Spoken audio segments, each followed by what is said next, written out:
Hey everyone, welcome back to my channel. For those of you who don't know me, my name is Jen. Thank you so much for clicking on this video and watching it. In this video, I kind of just wanted to talk about tips and tricks to get you through a deployment, as well as how a Coast Guard deployment is probably a little bit more different than other branches of the military. So we're gonna go ahead and jump right into it. The first thing that I want to talk about is a lot of people don't even know that the Coast Guard is part of the military, but it is. They are going out there and risking their lives, and they could be in some serious dangerous situations. Even though they might not be in the middle of war, a big part of the Coast Guard is doing drug interventions and migrant interventions, and so that could be pretty dangerous at times.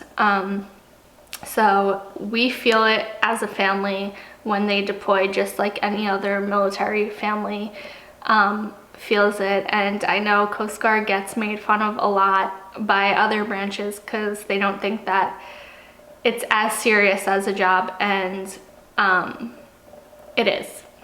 I'll just leave it at that. But anyway, so the second thing is Jonathan is on a patrol right now. He left a few days ago, so I thought this would be a good time to do this video since I'm going through it. And I just hope that it helps at least one of you throughout your deployment. So he'll be gone for a while. I'm not sure exactly when he's going to be home, but the reason that Coast Guard deployments are a little bit different than any other branches is because other branches, they'll deploy for a long period of time, like months and years, but they may not deploy as often, and that still is very stressful. I couldn't imagine having to do that for years, do this for years. But Coast Guard, they go out for shorter amounts of times, but very often. So it definitely does vary on what unit that they are in. There are units that they don't deploy at all. There are units, like when we were in Florida, Jonathan would go out for 2 months and then he would be home for 2 months and then go out for 2 months. When we moved to Mobile, the boat that he was on didn't go out for very long. They would go out for a few weeks at a time, sometimes just the weekends, sometimes just a couple of days. So that was actually really nice. But he is now on a different boat, and so I'm not entirely sure how this schedule is going to go. He just reported, I think last week, or yeah, I think it was last week, and he's going to be gone for a while. So we'll definitely have to see what the schedule is like. Hopefully even though he's going to be gone for longer periods of time, hopefully he doesn't have to go every so often. But anyway, we're gonna go ahead and get into tips and tricks for a deployment. And the first thing that I want to talk about is it is okay to be emotional. You know, you have this person that you love so much, you've built a life with them, and now they're gone. So it's very hard to go from having someone by your side every day to, in some cases, if you're away from family and you just move to that place, no one at all. So it is okay to be sad. Take your time and be sad about it. If you have to take a day and just sit on the couch and cry about it, do that. If you're okay during the day and just need to cry once you get in bed, that's fine, do it. But do not be sad 24/7 all day, every day. That is not gonna help you at all. That is probably one of the worst things that you can do, is to just dwell on the fact that they are gone. You wanna get up, you wanna get going.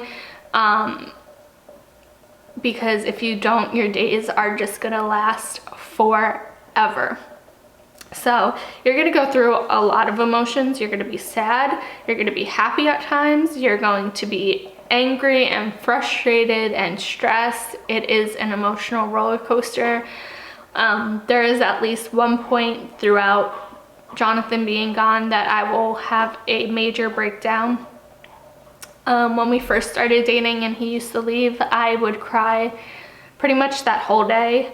And then I got used to him leaving, but there's always a point in time where the stress kind of builds up because you don't necessarily have this person to talk to every day, and to just let your frustrations out, whether it be with work or personal or anything like that. So yeah, there's one point throughout the whole deployment where I will have probably like a major breakdown. But that's okay. Just know it's okay, then pick yourself up and move on. So with that being said, there are ways to, get your emotions out and be creative about it. You can craft, you can write letters, you can journal. A lot of spouses, they do care packages and they write letters and they're able to send it to their spouse. In the Coast Guard, it's a little bit different. So because they're at sea, obviously we can't send anything to them. And we don't necessarily know where they're going to be or when they're going to be there or how long they're going to be there for. So we can't send letters, we can't send care packages. Basically our only means of communication is through email. While they're at sea, when they do pull into port, they're able to use their phones, so we can text and FaceTime and all of that. But if you've ever used the emailing system, it is terrible. There are times when you don't get their emails at all. There are times when you get them days later, hours later. It's just frustrating, and you don't always get the quickest responses because they are using their work computers, and there's just so many of them that have to write home to their families that you have to be courteous of other people, so they can't spend the whole day just sitting on the computer waiting for your response so that they can respond back. So the one thing that I do to make a deployment better, so to speak, is get a schedule down. It's going to be difficult switching up your schedule if your spouse is home with you all the time. You have a schedule with them, and now you have to kind of create this own schedule on your own, and then it's kind of a transition when they get back as well. Transitioning from your schedule by yourself to now you have to incorporate them back into your routine. But having a schedule is really going to make your day go by faster, keep your mind off of them being gone. You don't have to have your whole day scheduled down to the minute. You can just, I'm gonna wake up at a certain time and then eat breakfast and then have this time to go outside and have this time to work out and then cook dinner at this time. Just something, or you clean every Thursday, and just something to keep your mind off of it and keep your day structured, because then you don't have the time to kind of just sit there and dwell on the fact that they're gone. So definitely make yourself a schedule. The next thing is stay active. It can be anything that you enjoy to do. It doesn't have to be an all-out workout. It could be going for a walk around your neighborhood. It can be doing YouTube videos, workouts. When we were in Florida, I liked to go on a walk with the dogs. We lived right across the street from the river, and they had a nice little walking path, and you could walk out onto the piers and all of that. So I would take the dogs for a walk. Here, I don't necessarily like to do that, but I do try and look up like YouTube videos and just follow them along.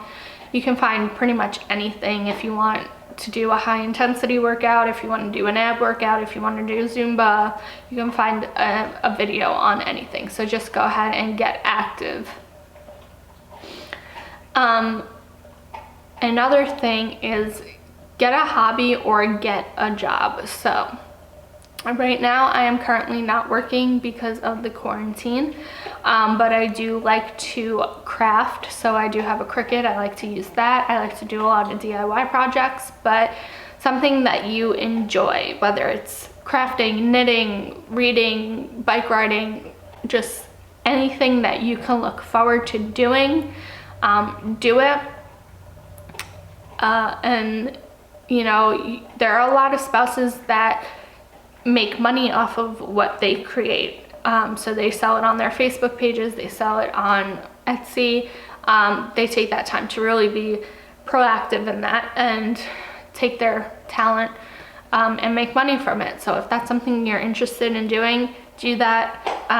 For me, that's one of the reasons that I decided to do YouTube.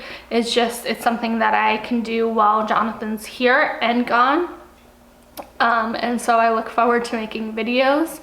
And also a reason that I wanted to do it is to kind of, because we are away from our families, if they follow along, they're able to see like what our day-to-day routine is and all of that, and kind of like keep them in the loop as well. So YouTube is a great hobby. If that's something that you've always wanted to do, go ahead and do it.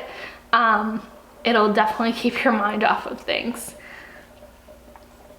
So now another thing is to set goals. Now it could be personal goals, it could be joint goals with your spouse, it could be big goals, it could be large goals, small goals.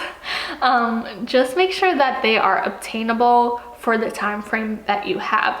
So a lot of spouses, they'll make a joint goal. Oh, I want this much money in the bank by the time that I get home.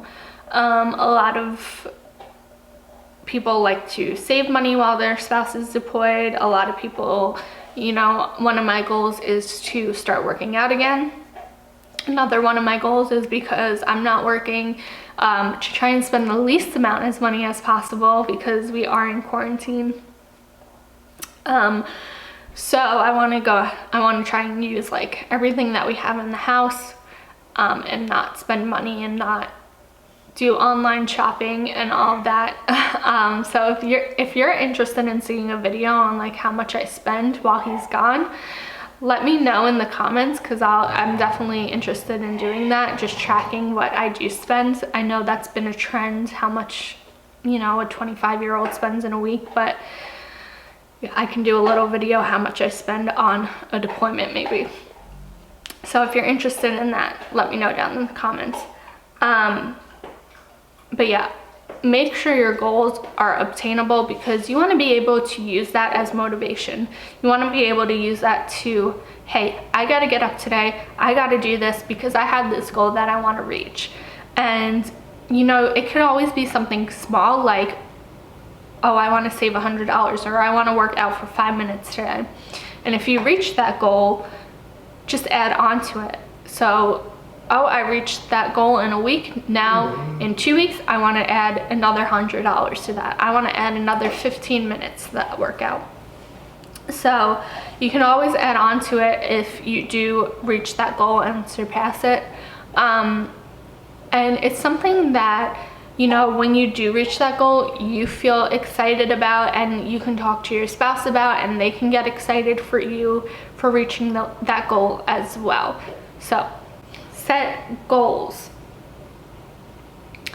And the last thing that I kind of wanted to talk about is to use your resources. So a lot of units, a lot of bases, they have Facebook pages for the spouses. Join them. I will say I am not a good example of this. I've always joined the Facebook pages, but I haven't always participated in them. But that's something that I really want to try to do this patrol. A lot of the Facebook pages, you know, it's just a good resource, because A lot of times they have opportunities to get together and to meet one another, and that's really important because they know what you're going through. You could have someone, a friend, a family member that knows what you're going through because they have someone in a different branch of the military or because they have someone in a different unit. But these people know what you're going through and are going through it with you. So while your spouse is out, their spouse is out. So it's really important to connect with them. Again, I haven't always been the best example of that, but I do want to try, since we are in quarantine. We obviously can't meet, but we're already talking about setting up a meeting once this is all over so we can get together and get to know each other. And also, not only are, you know, they going through what you're going through, they could have really experiences in other situations that you might be in. You know, if you're a new spouse trying to navigate this world, it can be very difficult. There's a lot of different things with healthcare and all of that, and you can have someone in that group that can help you with that. And so this way, if you need to get something done while your spouse is deployed, and they can't necessarily help you with that, that's what those spouses are there for, to help you through it. And also just using the resources that the military does provide for you. You know, if you're someone that needs counseling to get through this, I'm pretty sure that the military will provide that for you. So definitely use those resources. Definitely get involved with your spouse group. In Mobile, they have a Facebook page for the like all of the Coast Guard families that live in Mobile, and they also have a Facebook page for each base. In Florida, we lived on an Air Force base, so I was able to join their Facebook page, and then I was able to join the unit that Jonathan was on. I was able to join their Facebook page. So it just gets you connected with a lot of people, a lot of different people, and you can make friends through it, and you know, you can make connections through that. Someone could help you get a job through that. If you are having an issue with something specific, people know people who can help you with that as well. If you, like, for example, if you own a house and you have an issue with the plumbing, there are people who could probably get you in contact with the right people to fix that problem. And for the most part, I feel like these people have like goodness in their heart to help you out. They're not going to try and dupe you. So I do think that's really important. So yeah. So that is really important. So that is pretty much all the tips and tricks that I have for deployment. So I hope you guys enjoyed this video. I hope it helped you out a lot. And if you have any that you feel I missed, go ahead and leave them in the comments, because I'm sure that could help other people through this time as well. So thank you so much for watching. I hope you enjoyed it. Give it a thumbs up and like the video. And I will see you guys later. Bye. I keep on thinking back on it, when we escaped with our first real paycheck. Wasn't much, but we needed less, yeah, than we do now.